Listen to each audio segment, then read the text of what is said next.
Yeah? Yeah. Cool. Actually, All are you, right. sorry, are you going to be speaking from your desks or from Yeah. up here? Okay, I'm going to close these blinds because it gives a lot of backlight. Recording's going to be terrible. I love debate. This is great. Okay, so this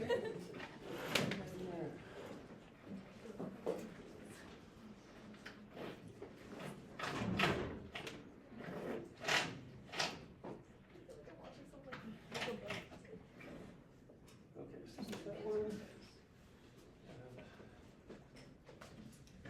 While this happens, Okay, thank you.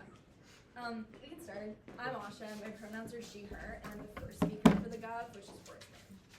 Hi, I'm Zoe. I use she, her pronouns, and I'll be the second speaker.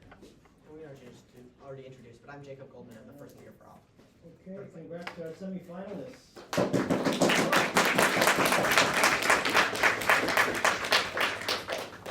All right, Prime Minister, you have the floor. Go ahead. Okay. Judges, are you guys all okay with off-term roadmaps? Okay, awesome. This speech is just going to be top of case like definitions, then characterization, then two contentions. Okay. With that, if everybody's ready, I'll begin my speech. Oh, also judges, you guys all have the motion. Okay, awesome.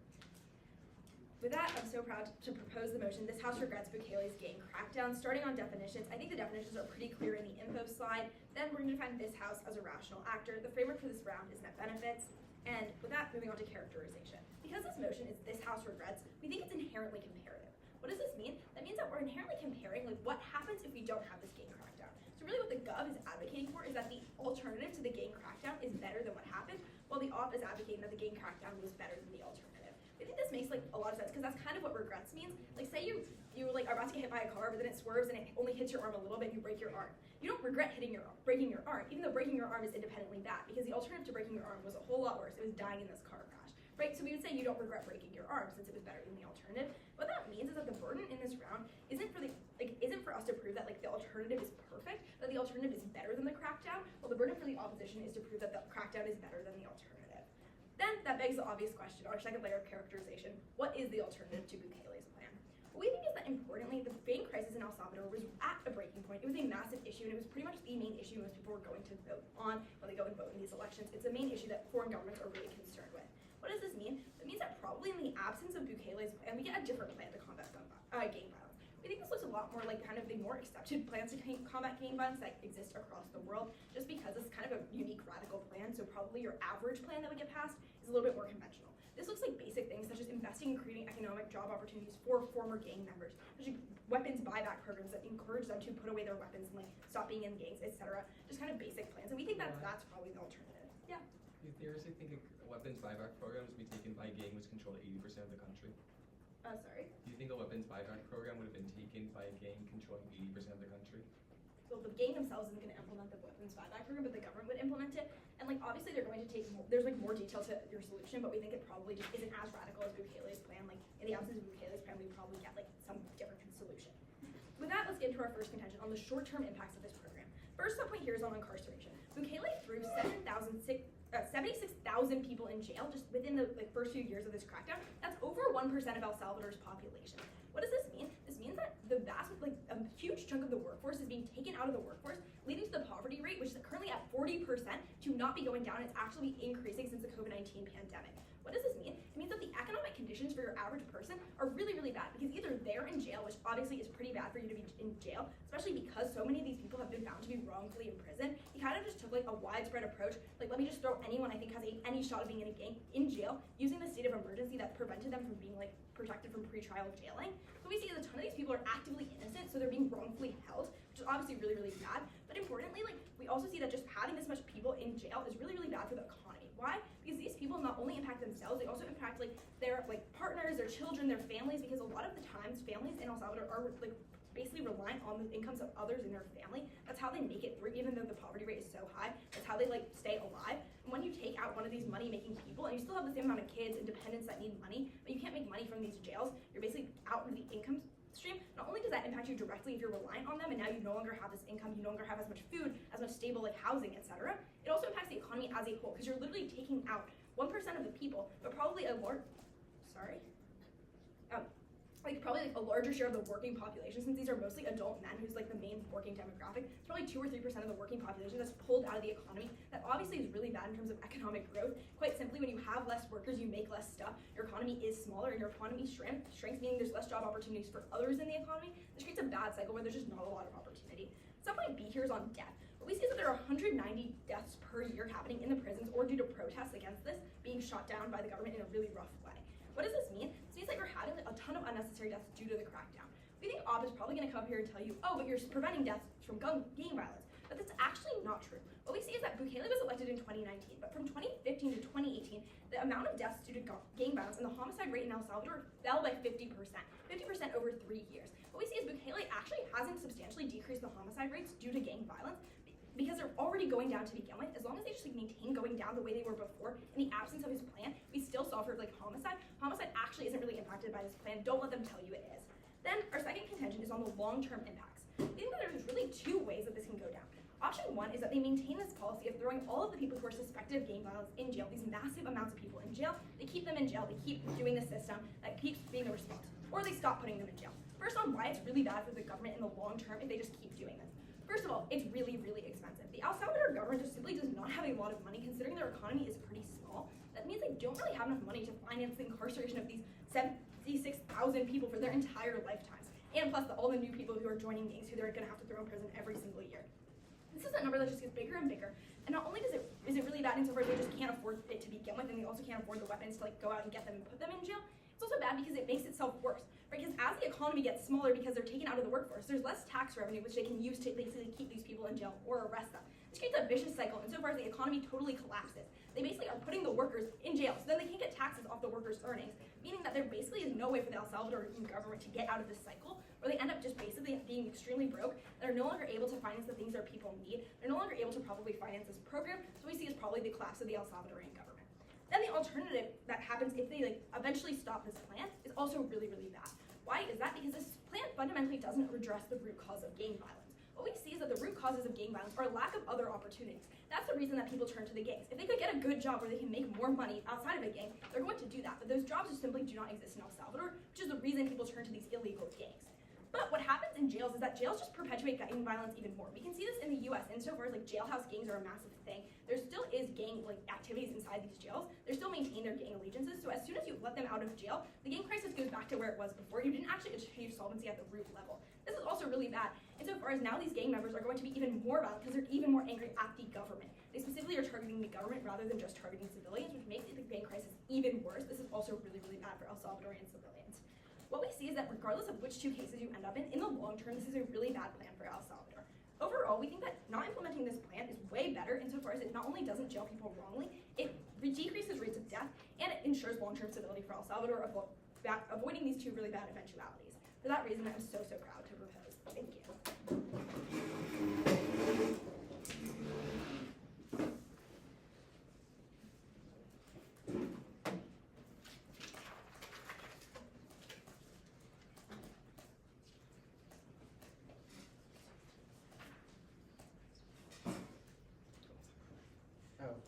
Roadmap, quick overview down off case, then gov case. Cool. Y'all, coming out of that speech, I don't think opposition or government understands the impact of the gang violence in El Salvador. I don't think they understand how incredibly crippling it was to both the economy and to human rights at the point they were killing 1 in 1,000 people. I don't think they understand how absolutely atrocious this is, how in comparison, almost nothing can be worse. Quickly, on the comparative.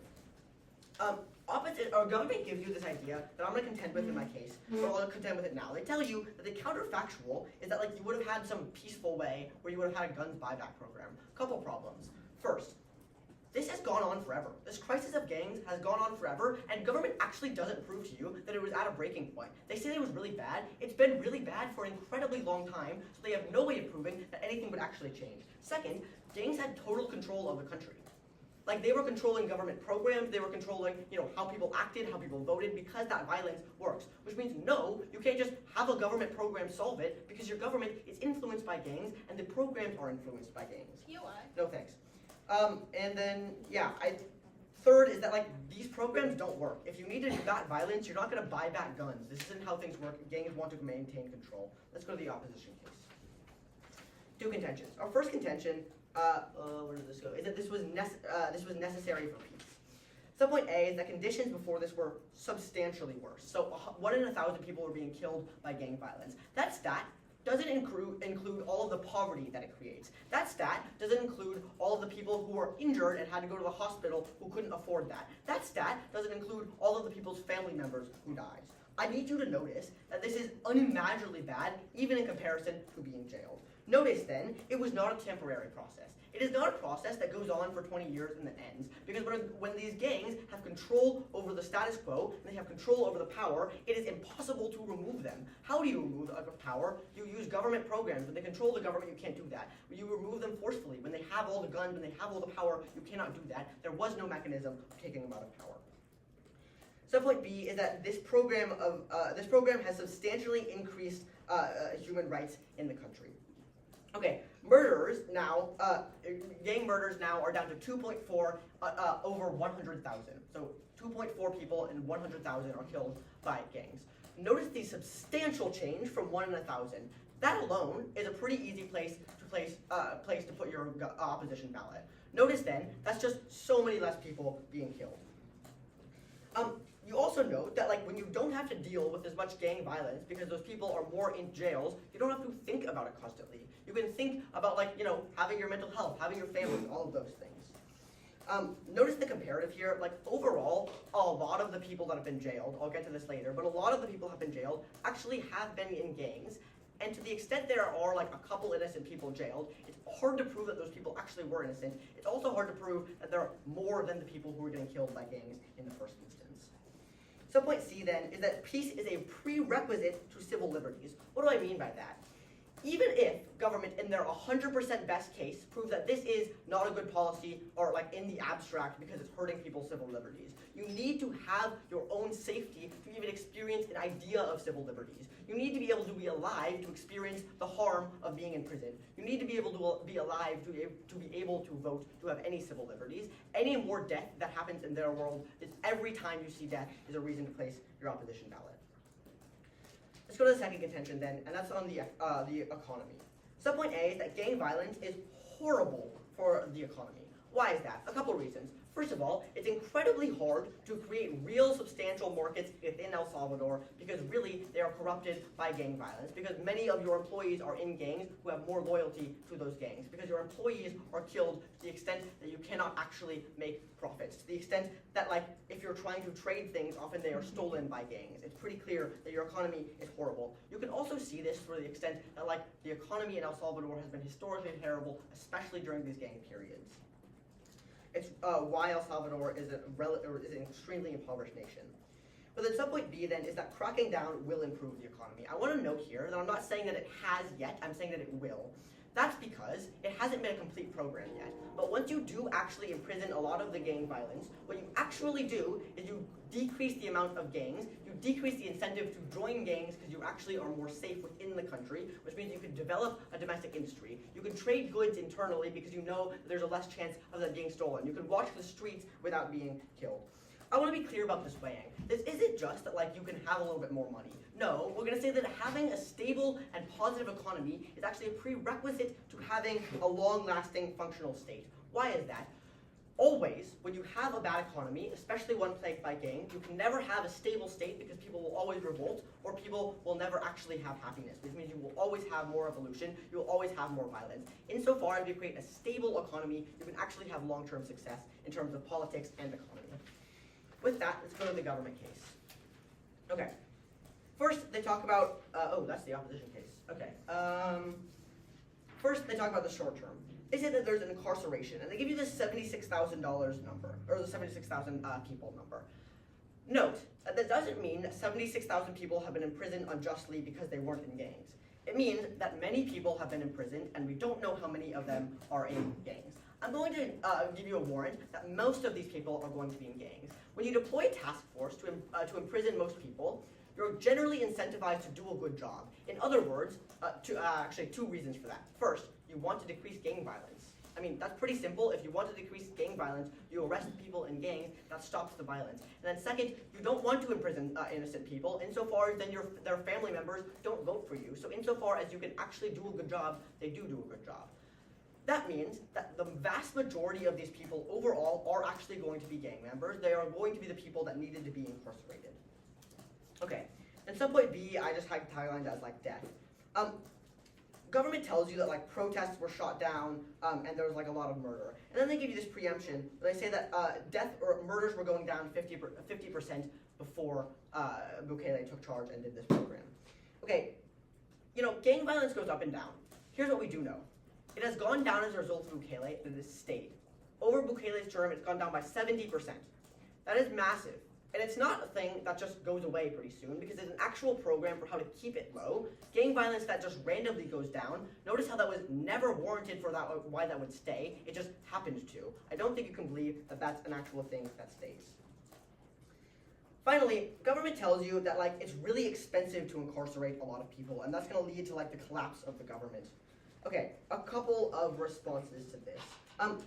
First of all, I think the comparative here isn't clear in their world. They're going to say that the government is losing a whole bunch of money and they're less able to function. Notice the government wasn't really functioning in the first place.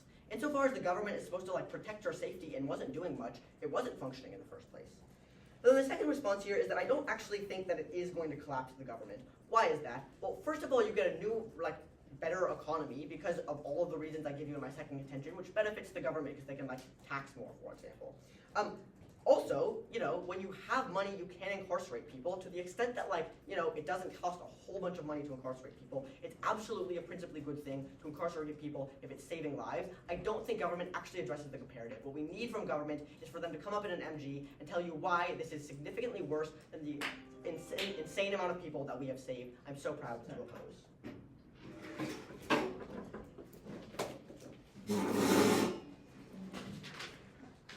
Okay, is everybody ready? Awesome. Then, off time. Yeah, I think it's just going to be off case in order, gov case in order. Is everybody ready? Okay, then I'm going to start my time now. Let's start on ops first contention, which is where they tell you this is necessary for peace. Their first argument here, there's kind of like three main subpoints. First, they tell you that the conditions would be worse in the comparative. The analysis that they give you here is that 1 in 1,000 people was murdered. Okay, but OSHA tells you that now over 1% of the population is in prison. 1 in 100 people are jailed. Why do you think that why do we have to buy that this is going to be a worse thing in the short term and then in the long term? I think that in the short term, insofar as people die on both sides of the house, because again, this crackdown has also led to death, you have to buy that it is worse to have more bodies, more people who could be working, who could be providing for their families in prison. If death has to exist on both sides of the house and the source of the death is different, you ought to prefer us because we're making it so that, because like, the status quo, the world that we live in today, is one in which a ton of people, 10 times more than die on God's side of the house, are imprisoned and they're no longer able to provide for their family, which leads to, again, an incredibly high poverty rate. OSHA gives you this analysis and then it gets dropped by all. We think the conditions are probably going to be worse in the short term for most people. But then secondly, in the long term, why are things going to be far worse for people? I think that we beat this with OP's own analysis. Look to what they tell you when OSHA tells you that in the comparative, in the years leading up to Bukele's plan, there was a 50% decrease in gang violence. Well, the OP response here is, but gang violence ebbs and flows. Okay, sure, but then doesn't that mean that we can't buy what they tell you, which is that the gang violence is down and then is going to stay down? I think that OSHA gives you analysis on our case that pretty much beats this and proves that conditions get worse in the long run. What is that? She says that this isn't going to be tenable and that because we're creating such like intense poverty is a predictor of gang violence. Sure, maybe we solve for some gang violence now when we got almost all of the young men, adult men off the streets and then into prison, except they have children and these children are growing up in poverty and there's still gang violence to an extent. These people who are living now in more extreme poverty than they were before, because as we tell you, poverty rates went up and continue to increase. Now these people have more of an incentive to join gangs. They're more susceptible to being in gangs in the long run. And if you buy OP's own analysis, which is that gang violence has the power to ebb and flow, then the conditions aren't actually going to be getting better. It's just like gang violence is always going to gang violence is always going to exist, just in this world, more people are being incarcerated, you're taking people off the streets, you're not allowing them to provide for their families. Probably you can turn this. Then they tell you that human rights get better on their side of the house. I think this is objectively false. Insofar as it is your right to be not to be imprisoned without a trial, not to just have the government say, I think that you're involved in a gang, and then throw you in prison without having to explain why. I think that's a human right that people have. You can probably turn this human rights argument to Gov as well. Then finally on mental health, I think mental health is bad on both sides of the house, but probably you're going to be preferring Gov. Why is this? Because as we warned, in the long run, gang violence is going to come back. Gang violence ebbs and flows. If you're creating a situation where there's going to be poverty, where it's likely that people are going to be forced into joining gangs, there's always going to be some amount of gang violence. Okay, if that exists on both sides of the house, then where's the mental health impact? It's when you fear that the government could throw you or your family member in prison at any moment. Crucially, this is something that only happens on opposite side of the house, but that doesn't happen on Gov. Turn mental health, not only is it, sorry, I have a lot to get through, I'll take it at the end if I have time. Not only is this not a reason to vote for op, it is actively a reason to vote for Gov. Then they tell you peace is a prerequisite to having, peace is a prerequisite to being able to have any kind of civil liberties. Okay, first, we think that the government isn't actually gaining access to peace. You can look to our long-term analysis that OSHA gives you that doesn't get adequately responded to by op. Insofar as there's not going to be peace in the long term because you are imprisoning people, leaving their families desperate and thus more susceptible to joining gangs, you're not actually getting any peace. Then further, I think that even if you don't buy that term, this argument is just wrong at face value insofar as if people are denied their civil liberties, if they're living in a bad quality of life, you're never going to have peace because peace requires that people are at least somewhat satisfied with the status quo. If they're not satisfied because their civil liberties are being taken away, probably you do see more violence. Okay, now let's go to their argument on the economy.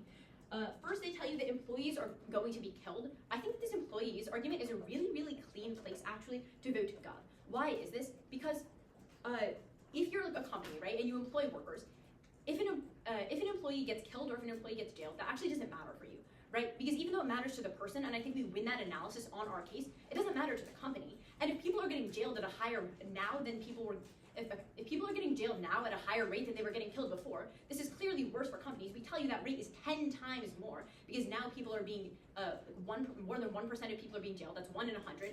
And the people who were being killed is 1 in 1,000, we think this is actively worse. There is 10 times the chance that an employee isn't able to work, right? This means that you can flow this economic impact here to our side of the house. And then they tell you that this isn't then they tell you that the plan isn't complete.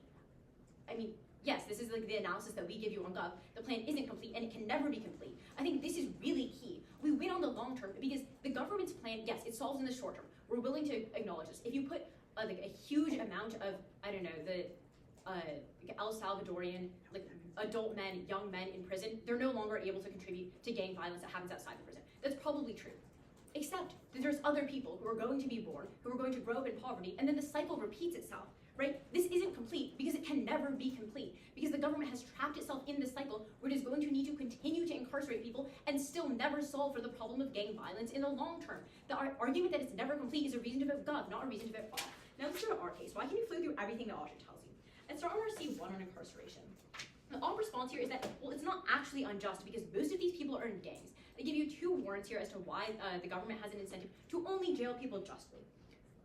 First is the idea that they want to decrease violence, sure, but if you overcompensate by like incarcerating a ton of people, then you know that even if you're not doing something accurate, even if you know you're not doing something precisely, you're doing it accurately because odds are you're going to get a ton of like criminals. It doesn't require that you're actually like, accurate at all. Okay. And then they tell you that you have an incentive to make people vote for you. We tell you that people in this status, people before this plan had a perception that the problem was worse than it was and didn't understand that the rates were going down. So sure, maybe some people liked it then, but a significant number of El Salvadorians like disapprove of the plan now. Okay, but then once you look past that, even if you buy that there's actually not that many people who are imprisoned unjustly, the imprisonment is still bad, right? They don't actually interact with our analysis here, which is that when people are incarcerated, their families are going to be in poverty because they no longer have the person who is likely a young man, an adult man, who is able to provide for the family because oftentimes these are the people who are doing the majority of the work, and then these families are going to be in poverty, right? This warrant, this link here, which links into their entire case because it links into more gang violence in the future, doesn't get interacted with by op. I think that you have to have a really high threshold for the response here because it is evident that when in 1 year you incarcerate more than 1% of your population, it is going to be really difficult for people to economically recover from that. Okay, then on death, I think that this basically gets dropped by off. We don't hear a significant response here. Death probably exists on both sides of the house because the crackdown has also led to death. Prefer us because in the long term, the death and the gang violence gets worse on their side when the poverty and the living conditions decrease. Then our argumentation on the long term. Off tells you that the comparative isn't clear, and then the analysis that they give you here is gang violence ebbs and flows. Again, you can look to the analysis that I give you on their case. Gang violence ebbing and flowing is the exact reason why you're casting a gov ballot, right? These things happen cyclically. When you put people in a situation where they're going to be predisposed to commit gang violence, they're going to do it. The solution maybe works in the short term, but never in the long term. Prefer us for that reason. Never been prouder to propose.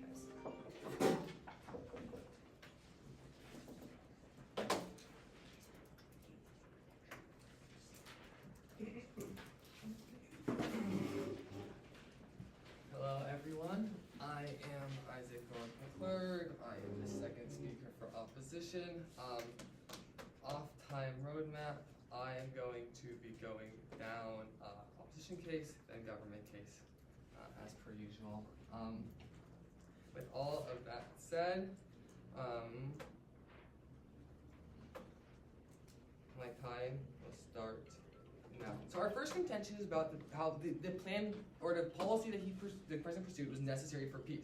Our opponents try and respond to this by saying that 1% jail, that people die on both sides, and ultimately that the people that were jailed were providing for their family. And I think in some world they are right. There was some sort of provision for family. Let's look at how the providing for the family function.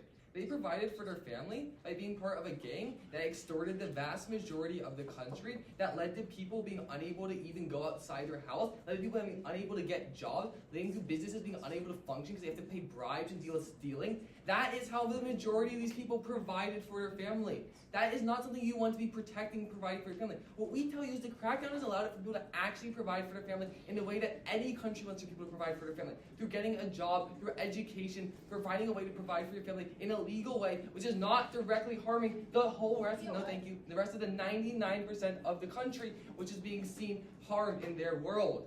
Again, this is what the provision for the family looks like. Now they say, well, let's look at the long term also. They say long term that the government, as we say, that the gangs ebbed and flowed, and that basically in the long term it's going to be worse because there'll be more poverty. So here's a few responses to their idea that the long term is going to be worse.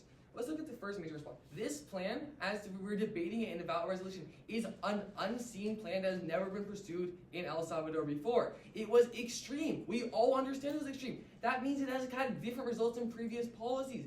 More so, it has actually caused it to primarily, as you said earlier, to stay low for once. This is a new thing for El Salvador. Additionally, if we look at why people join gangs, just look at a couple reasons. One, that our opponents completely admit, is that people join gangs for protection from other gangs. Gangs perpetuate gang violence and perpetuate people being in gangs. So what happens, we see, is that if gang violence is high, no thank you, I will take it at very much my time, as we see is that basically, if there are high rates of gang violence and high gangs can join 80% of the country, again what happened in their world, then what we see is that essentially people are going to continue to join gangs, they need to join a gang for protection. Additionally, let's look at the economic argument. They say that the economics are bad because people are in poverty more. We tell you that the only way you can build a stable economy, which we all understand is the real way you can avoid gang violence in the long term, is through not having gang violence in the first place. You need to be able to deal with the gang violence, make it so businesses can operate, so people can have a normal life in order for you to build a society where people live normally. You cannot build a society like that in a society plagued by gangs where 1 in 1,000 people are dying to gang violence every year, in a society where people are not even able to have their own soccer leagues because they're afraid of gang violence. That is what happens in their world. So I think this really gets to when we look at when we talk about mental health and what we see here about people's rights. Because let's look at everything that gang violence does. Gang violence has caused so many downsides. It has, as I mentioned earlier, killed businesses. It has prevented people from sending their kids to school. It has prevented people from being able to travel to visit loved ones. It has prevented people from being able to go outside and go to the supermarket. Gang violence infects every part of life when it is as present as it is without the president's plan, and that it definitely affects your mental health so much more than the whole point about they say about your right not to be imprisoned. Guess what? 99% of the country now is their right not to be imprisoned still intact. But guess what? That 99% now also is their right not to have their life lorded over by gang violence. That is what we should be talking about here. The 99% who have been so positively affected by this plan. Finally, they say that people are not satisfied with it. I would disagree. The president is one of the most popular dudes in the world. The dude has 80% approval from his own country. The people, by and large, love him because they understand all the good he's done for them. So if we're looking at what the people think, the people clearly agree with him. So, no, thank you. Let's go on to our second point about the economy. Now, I'd like to point out that they do concede here that in the short term, the plan did help. This is just something that I think we should all keep on our minds as we continue this debate. And when they try and say, well, maybe it didn't in the short term, they literally told you short term it helped. Anyway, let's go to the warranty. They said that the companies, it doesn't matter if people are dying, it just matters if jail happens. It's jail takes people away from companies.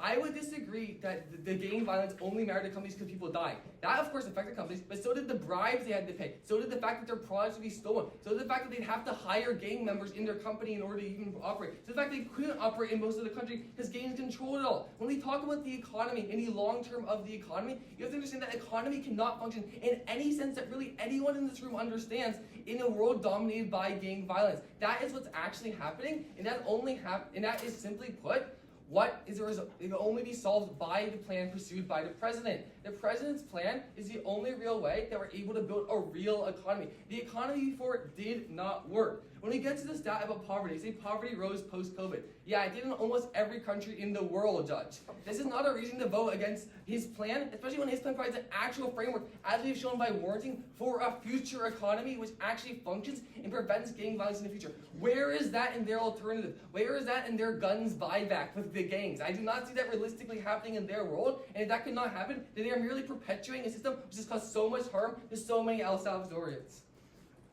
Finally, they try and cross-apply their long-term point. You can cross-apply everything I've said already onto that. Let's go on to government's case.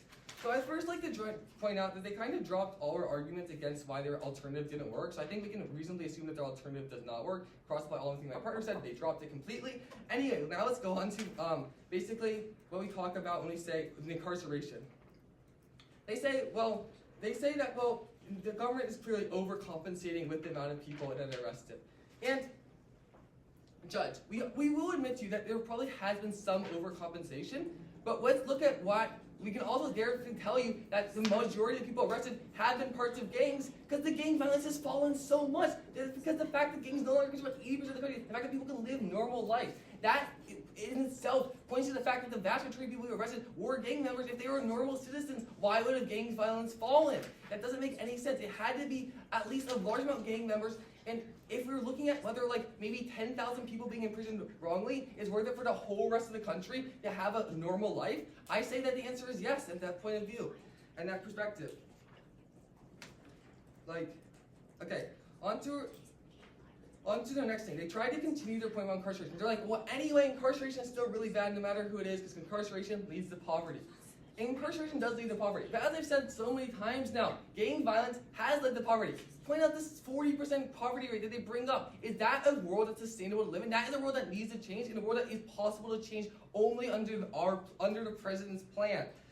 Again, incarceration does hurt some families, but as I pointed out in my first contention, a lot of these people that are incarcerated, the way they are providing for their families was ways that hurt everyone else in the country. That is not a way to run a country, and that is not something that we should be defending as an idea for running a country.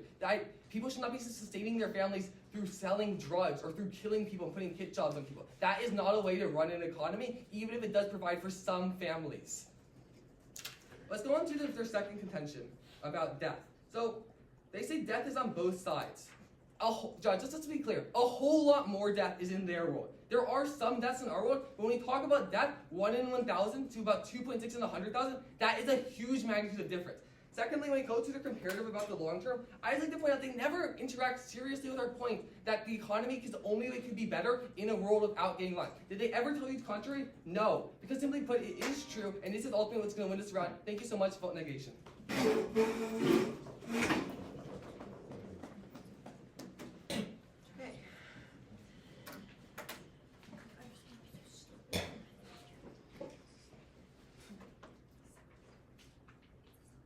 I don't think government proves to you that the incarceration has incarcerated innocent people. They don't prove to you that this crackdown has not decreased gang violence. At the point where it has helped people, where it has done good, I'm so proud to negate today's resolution. I have two voter issues. The first one is, does this prevent gang violence long-term and short-term? The short-term one's pretty easy. They conceded it. You can concede that in the status quo and for a little while, everything's better.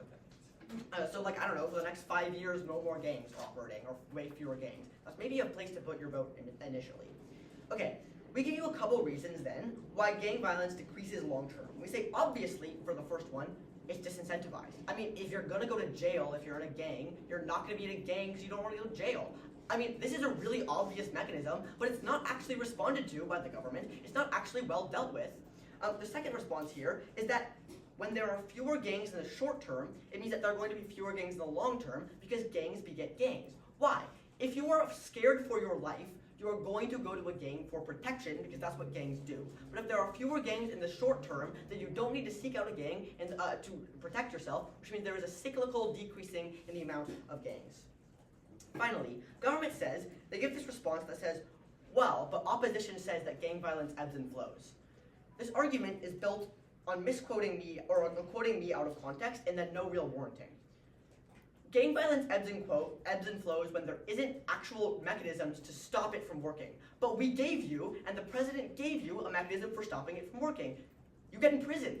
I mean, it's really simple there, so no, it doesn't ebb and flow, because now the people who are in gangs are not in the streets, and the people who would have joined gangs are disincentivized from doing it. Weigh this. Even at the best case on government, they're talking about some people being imprisoned. I'd so rather going to have people be imprisoned than being killed by gangs. That's just a very easy place to put an opposition ballot. The second thing is time frame. On balance, you're going to rather have incarceration than gang violence because gangs beget gangs, which means you go on forever. The world before this president crackdown went on forever until this happened, and now that stops immediately. Okay. Also note, don't let government come up here in their next speech and tell you and compare 1 in 1,000 versus 1 in 100. Most of the people that have been incarcerated should have been incarcerated. We've proven it to you. I mean, there's no way to know empirically that 85% of these people or whatever. But I gave you two structural reasons why it's most likely that these people are actually the ones in gangs, and it doesn't actually go well responded to the extent that you can believe that most of the people that are incarcerated should have been incarcerated, and that's a reason to vote for the negation. Second, on the economy. We tell you that the economy, in a stable economy, is a prerequisite to civil rights. In other words, you will always have a tumultuous government. You will always have revolution to the extent that people aren't proud or aren't happy with their lives. And to the extent that gangs make it so that you can't export or import goods. It means that you can't send services. When they control the government, you can't have government investment. That kills the economy. It's why you've had such a horrible economy in El Salvador for its history of gangs. Okay, the response we get from government is you need people to be happy with this crackdown in order for good services to flow. Isaac gives you this response that people are happy. In fact, around 80 to 90% of people in polls say that they actually are happy with the government. You know why that is? Because they've decreased gangs, the gangs that people have lived their entire lives in horrible fear of. Yes, this improves the economy. You can never, ever, ever, ever have a functioning economy insofar as your whole government and your whole economy is controlled by gangs. In order to institute a rule of law, this was necessary. I am so proud to negate.